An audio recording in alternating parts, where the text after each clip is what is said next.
Okay, here's a little video for Lee at Diablo Churros. I thought I'd do a little video so you can see the cart. I'm not sure if you're looking at the same cart that we've got on sale at the minute. This is our standard cart that will be on sale from now.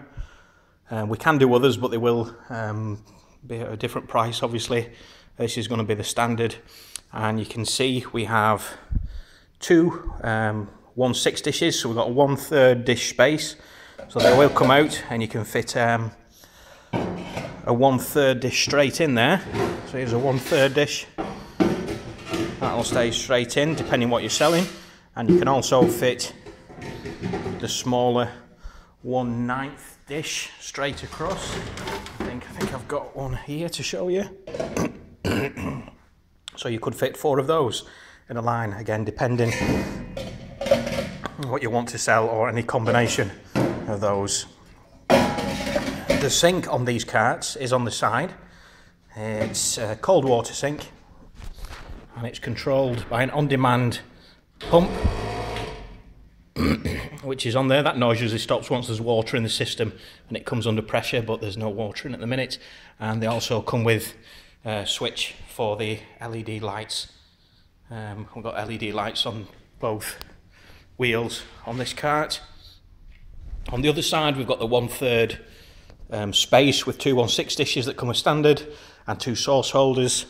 It's a full food grade 304 stainless steel top with end box and shelf. The end box is secured by these large lockable clips, again, that come as standard, and the door, again, standard lockable clip on there. The inside storage space on here, you have got your 2 water bottles and a small battery in there, but it's virtually a 60 by 60 cube that you've got inside, so 60 centimetres by 60 centimetres, including your water bottles.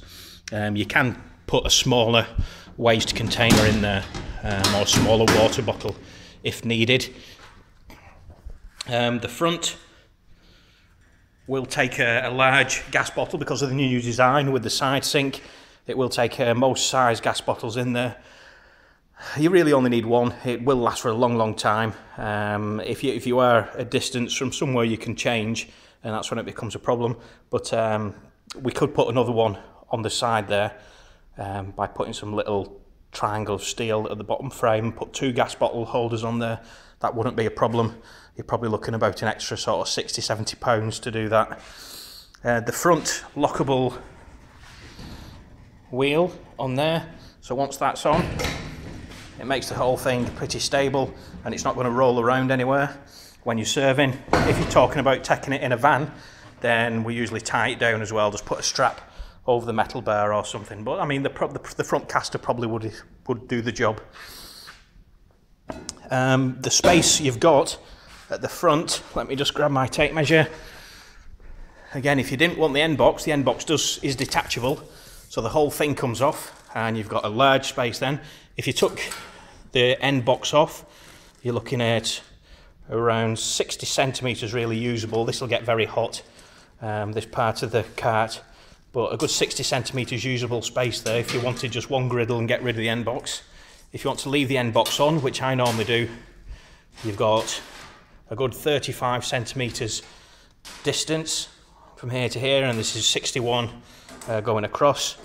So that's the kind of space you're looking for your griddle, which I used to use here, and it does work very well. The burner on the carts is flame failure device attached. Gas pipe just runs underneath the carts, the gas bottle and automatic ignition. You've got 3 unbelievable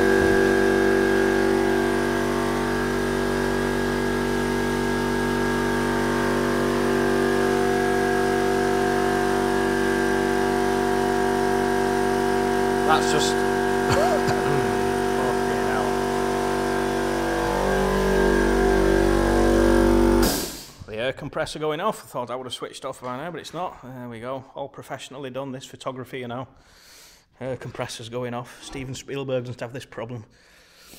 We've done this design because it's the only burner we can get with the flame failure device, which is important for some professional caterers. So we've got this design on here. It's a large ring, and it covers 2 1/3 dishes, but not all 3. But we've made it so it's on this system that can be moved around. So once your gas is on there, you can move it around. So you can heat 1 up, you can heat 2 up on either side. This makes it quite versatile.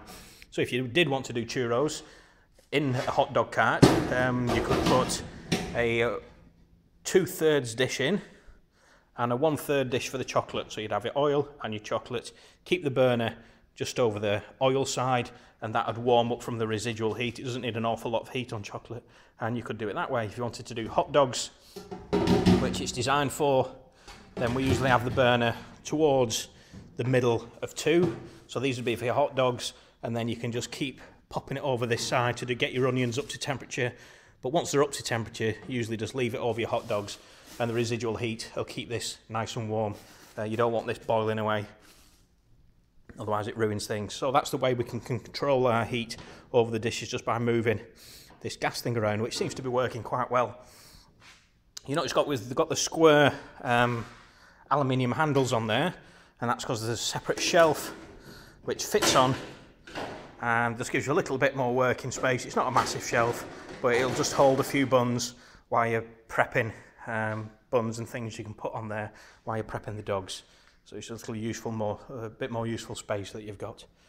And that's the cart. I'll quickly show you without the end box, so you can see what that's like. Move that out of the way. And again, it gives you a very large working usable cart that you've got there. The end box itself, it can only fit on one way, and when it's on place, there is a very slight space that we've left in between the shelf and the end. So you could, if you wanted, or we can do it for you, is slide a plate of aluminium or steel up the back, and it'd make it into one normal box rather than a see-through sort of shelf. Or if you wanted, we could just put it onto the back here, but it will fit in between those. And you can have all this blanked off for advertising, which a lot of people use. And there it is. And that's the standard cart. 1 metre long, this one, by 61 centimetres wide. Standard hot dog cart. I hope that's helped answer a few of your questions. I'll hopefully speak to you soon. Okay, Lee, bye.